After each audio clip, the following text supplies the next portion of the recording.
Well, a reason that the federal firearms licensees of Illinois and others, including the State Rifle Association and plaintiffs up and down the board, are looking for the Seventh Circuit U.S. Court of Appeals to have a full review of the three-judge panel's ruling that the state has a likelihood of succeeding on the merits is because, well, it conflicts with the U.S. Supreme Court's precedents and creates a split circuit. Plus, this case is exceptionally important. That's why they should take up a full review of the Seventh Circuit U.S. Court of Appeals. That's just a little bit of the overview of the filing that was made to the Seventh Circuit U.S. Court of Appeals by all the plaintiffs, it seems. And we talked a little bit about this yesterday, but we had yet to see the actual filing that they made. We've got that in front of us now. Welcome back, Bishop on Air. And you can see this yourself if you're following along. This is the petition for a rehearing en banc. And this is for the full Seventh Circuit U.S. Court of Appeals. And just again, background here, right? I mean, you had the governor enact the gun ban and magazine ban with the registry, and that was January 10th. A week later, you had a case filed in state courts, followed by cases filed in federal courts, and then all of those cases were transferred to federal court in the Southern District. While you had the Southern District cases being consolidated earlier this year, you had Northern District cases that were challenging Chicago's gun and magazine ban or Naperville's gun and magazine ban. And in the Naperville case in particular, they went ahead and they modified or amended their complaint. In the Northern District of Illinois federal courts, they modified their complaint to include the state's gun and magazine ban. So you had the Southern District with a handful of cases consolidated, Northern District with different cases being handled by different federal judges, but what ultimately you had was the Southern District federal judge, Stephen McGlynn. He had 4 cases and said that the plaintiffs have a likelihood to succeed on the merits, so he put in a preliminary injunction. That only lasted 6 days, because then you had several Northern District judges siding with the state, saying the state would advance on the merits. So you had different opinions there. Went to the Seventh Circuit, all right, and then the state got the Seventh Circuit to put a stay, essentially prohibiting McGlynn's injunction from being in effect. And they put that stay on, despite the Naperville case asking the U.S. Supreme Court to come in and get involved. So you can kind of see all of the legal wrangling that happens here. And it can get convoluted very quick. But ultimately, you had late June, the Seventh Circuit Court of Appeals tell the Supreme Court, hey, we got a rocket docket here. We're going to hear this, and we're going to decide on this. Supreme Court says, okay, you do that. Seventh Circuit hears the case in late June. They sat on that for more than 4 months before just a handful of weeks ago. They put out the 3-judge panel ruling saying that the state was likely to succeed on the merits. So that's the background, right? So this case now is where we've got all of the plaintiffs groups essentially saying the 3-judge panel got this wrong. Entire Seventh Circuit courts, which I think's 10? Or 11? They have to review this case now. All right, so that's what they're motioning for, and let's go ahead and take a look at some of the rationale they have here. And you can see the just the outline itself kind of gives you a good idea, right? I mean, they give a big background about the case and the different types of authorities that are involved here. And then saying that House Bill 5471, that's the Protect Illinois Communities Act, it's in the wake of Bruin, which was the decision by the U.S. Supreme Court. Talks about the procedural background, how we got here. But then it goes on to say that the panel opinion conflicts with the Supreme Court precedent and creates a split circuit, and also how this case is very important. So I do want to go, let's check out page 9 where they talk about the split circuit and where they say that the panel, their opinion conflicts. It says that Bruin left no doubt about how to resolve Second Amendment claims. The first question in a case implicating the keep and bear right, it's whether the Second Amendment's plain text covers the conduct the challenged law restricts. That also does what they say is presumptively protected, and the government must identify historical tradition justifying its regulation. So again, they have these steps they have to do: historical tradition justifying a regulation, and also that's after you look at the plain text of the Second Amendment and whether a challenged law goes up against that. Here, the answer to the threshold question's easy, as Bruin squarely held the Second Amendment extends prima facie to all instruments that can constitute bearable arms. anything that a man wears for his defense or takes into his hands or useth in wrath to cast at or strike another. Indeed, Bruin went on to say, on its way to reiterate that the Second Amendment's definition of arms extends to all modern instruments that facilitate armed self-defense, even those that were not in existence at the time of the founding. So they really spell this out in their appeal to have an en banc hearing. So that's where we're at with the en banc hearing. All right, so that's the federal U.S. court and the appeals court. You know, if you just civics 101 here, right? I mean, you've got circuit courts, appeals courts, Supreme Court.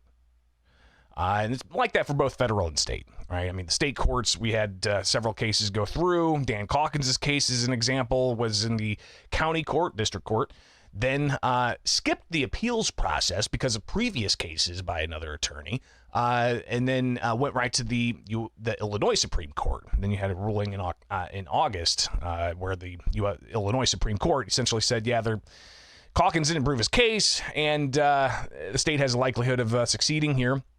So that's now been taken to the U.S. Supreme Court. Whether or not they take this, an interesting question. It's been docketed, but they could just say, no, we're not going to take this. So we'll see what happens with that, because the challenge there is not just looking at Second Amendment questions. It's also looking at the issue of conflicts of interest, where you had two justices in the Illinois Supreme Court, when they were candidates, take $1 million each from Governor J.B. Pritzker, a named defendant in that case. So that's totally separate. Those are the state courts. But in federal court, again, you've got the district courts, the appellate courts, and then the Supreme Court. So with the appeals court and that 3-judge panel, the plaintiffs are looking to get the entire appeals courts to review the case. So they spell that out in their filing that's now been posted. And again, that's in the appeals court.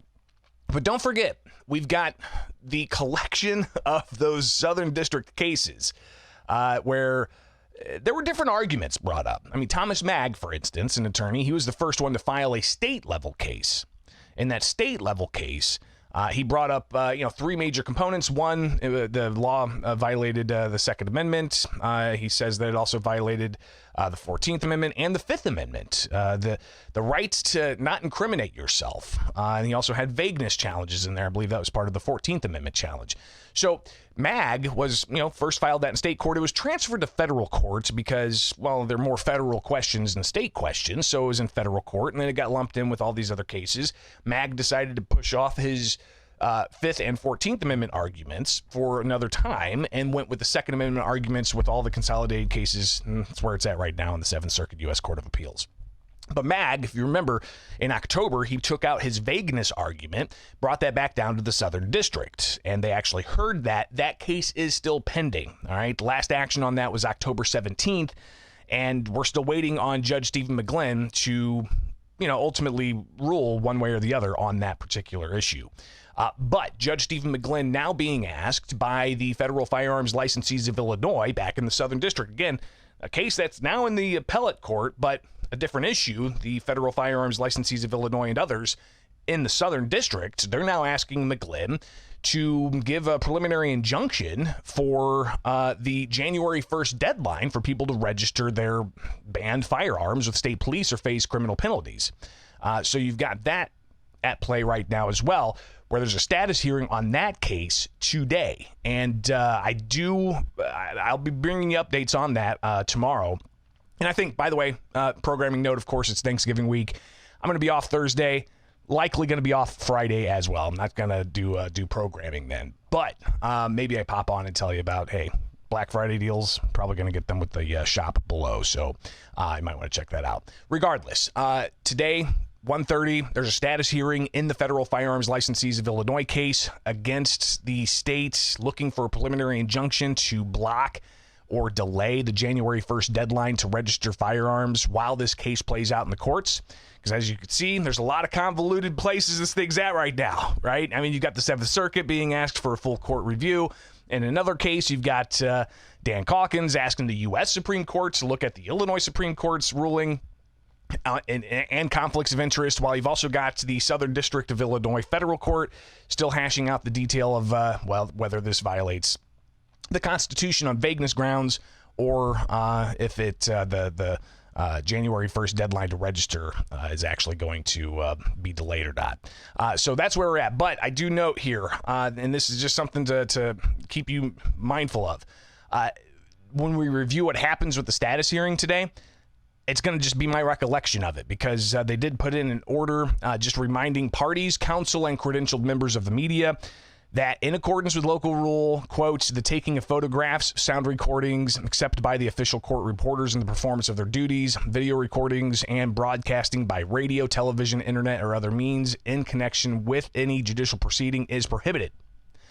So that's for whether it's in person or if it's via Zoom, and the status hearing today is via Zoom. So I'm just going to take meticulous notes, and I'll be able to bring those notes to you. We'll do that for you tomorrow morning to give you a review of what happened at today's status hearing in the Federal Firearms Licensees of Illinois case seeking a preliminary injunction against the January 1st deadline for people to register their firearms. So that's kind of where we're at right now. But remember, I mean, there's still substantial questions. I talked with State Representative Brad Halbrook yesterday to get his thoughts on a variety of things, including whether or not he's gotten answers to the questions he brought forward when Illinois State Police were holding their public hearings. Here's some of that conversation. And let's get this turned up for you just right and go. Something else I wanted to get your take on. Of course, you were one of the public speakers who were providing public comments a couple of weeks ago when Illinois State Police held their first of 3 public hearings in Springfield. Have you heard back from Illinois State Police about the gun ban registry, and the substantive questions you had, especially when it comes to questions about even bringing it up on the House floor? What happens to an individual who might have their FOID card suspended for suspicion of owning a certain type of firearm that's banned by state law? Have you had much response from Illinois State Police on any of these questions? Well, the response has been 0, and so, which is, I guess, to be expected. I would trust that we will hear a lot more in December at the JCAR meeting then, and I think it's may not be clear until January, well after the date that the all the firearms are to be registered in the state, whether it's December 31st or January 1st. I think the answers are going to come later than sooner. What does that mean for your constituents that may have these firearms, that may be looking at possibly turning into felons overnight, January 1st? What does this mean for them? Well, they're really concerned, without a doubt, and these are law-abiding citizens that have done everything by the book, right? They've got their FOID card, they've done all the purchases and transfers, they've done that all by the book all these years, and continue to do so, or would continue to do so. But this current law that we saw last week or week before, the Calkins case, has been docketed at the U.S. Supreme Court. You spoke about that there earlier, I think about a week and a half ago. And I think, so we're going to have this law go into effect. People are going to register. People are not going to register. And this is still being litigated and played out in the federal courts in the state. And now, as some of the concerns are on the docket at the U.S. Supreme Court, I think at a minimum, this date has to be paused or held off for some time into existence until we get kind of some clarity on where this needs to go. State Representative Brad Halbrook, any other thoughts you have as we are in kind of a lull here for the holidays ahead of when you guys return to the Illinois State House January 16th? And of course, again, that's just some of the conversation I had with State Representative Brad Halbrook yesterday. We talked about a variety of other things left on the cutting room floor from fall veto session. But also we talked about the cost of migrants in the state of Illinois. We'll get to that a little bit later on. It is Bishop on Air. Thanks for hanging out. We do have this one story I do want to highlight here. Another Illinois case that's kind of reminiscent of a case that's coming out of Texas when it comes to how to treat certain individuals who may have been considered prohibited persons. And here's a story that some of you have shared with me, and I don't have all the details. I just have this report from Law and Crime. Chicago judge finds ban on guns for felon unconstitutional and controversial ruling. In a ruling that seems fated to find its way to the U.S. Supreme Court, a judge in Illinois has recently found that the gun rights of a felon convicted of multiple armed robberies protected by the Second Amendment. Finding from U.S. District Judge Robert Gettleman was issued November 2nd. So, yeah, we're like 19 days from that, and stems from a case involving Illinois resident Glenn Price. Price, 37, allegedly brandished a handgun and robbed someone on a train. Police said he stole a cell phone and a train fare card, too. When police arrested him, they found a 9mm in his possession, cocaine, ammunition, and a stolen credit card. Price was charged with unlawful possession of a firearm since he already had a criminal record. So you can see, obviously, where that case goes. But interesting to see that note. I just wanted to add that as we look at all of the different types of lawsuits that there are around gun laws. All right, stay tuned. Be sure to like, subscribe, hit that notification bell.